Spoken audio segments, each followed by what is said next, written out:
Salut à tous, c'est Frédéric Delavier. Ce soir, je voulais vous faire une petite vidéo pour vous parler de courage et d'héroïsme et pour éduquer les hommes avec un grand H, bien sûr. Je vais donc vous lire trois petits textes qui, je l'espère, vous feront comprendre le monde.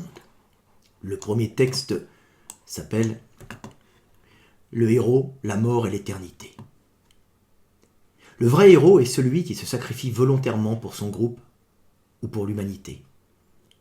Le sacrifice du héros est fondamental à la survie du groupe et à celle de l'humanité. Et même si dans son sacrifice ultime, le héros ne transmettra pas ses gènes ne sont pas perdus pour autant, car ils sont déjà présents et disséminés dans le patrimoine génétique de son groupe pour lequel il combattait et pour lequel il est mort.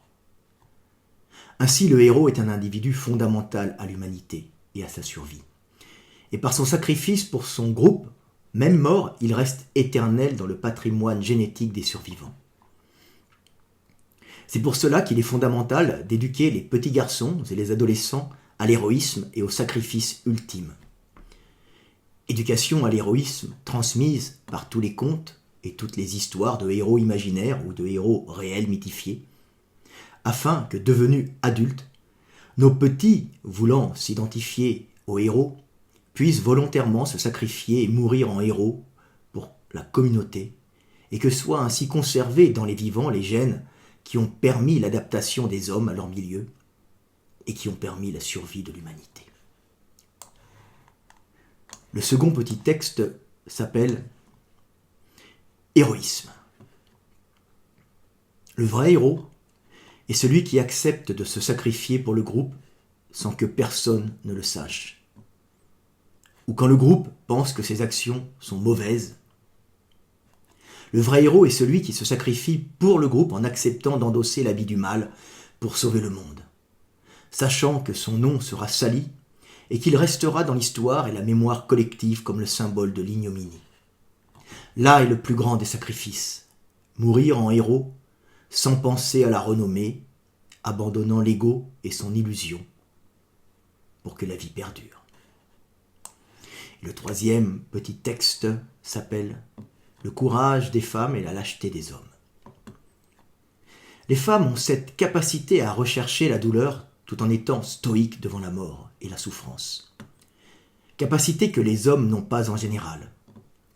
C'est pour cela que l'homme doit être éduqué dès son plus jeune âge au courage, alors que la femme est courageuse par nature. Si l'homme a tendance à fuir instinctivement le danger et la souffrance, c'est que le bon chasseur ou le bon guerrier était celui qui revenait vivant et sans blessure de ses chasses ou de ses combats.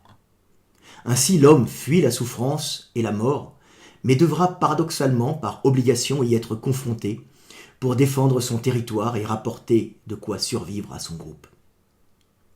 De nature lâche mais agressive, l'homme doit être éduqué au courage afin de transcender sa nature de lâche et ainsi faire de lui un prédateur efficace, sachant abattre sa proie et écraser le faible sans pitié pour conquérir le monde, tout en sachant voir le danger ou le plus fort pour rester en vie.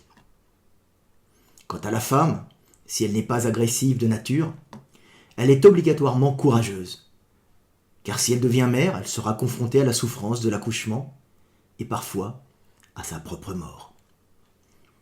Pour que l'humanité perdure, la femme, doit être courageuse par nature et même rechercher inconsciemment la souffrance pour accomplir ce rôle de mère.